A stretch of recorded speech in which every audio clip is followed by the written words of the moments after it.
you one of the methods you propose is that we it involves iron dust, right? Yes. Can you explain that? How does it work? And like how, yeah, explain that.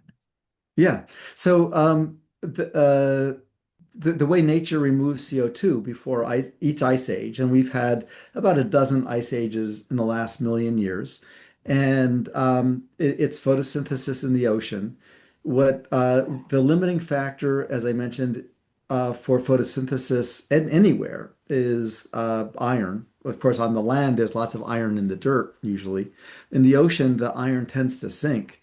And so most of the ocean is blue Mhm. because there's not enough iron for photosynthesis to happen in the phytoplankton. And so providing a little bit of iron, nature does it in the form of dust storms. So a lot of us have heard about the dust storms that blow off off of the Sahara Desert across the Atlantic into the Amazon.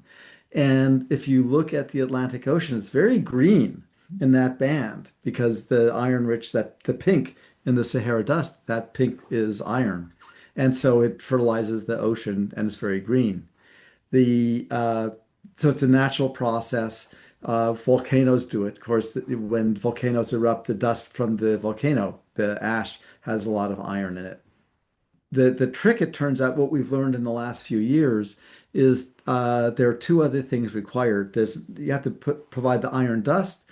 It has to be in a downwelling eddy to get the maximum output because when you get the phytoplankton, which is the base of the food web, when it grows normally, the fish eat it and they metabolize it, and eventually it all gets exhaled back into the atmosphere.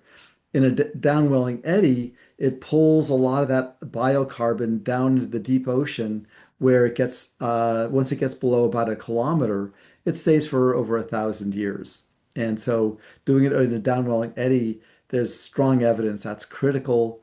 And then the other thing, as I mentioned, is providing enough iron so that the nitrogen fixing bacteria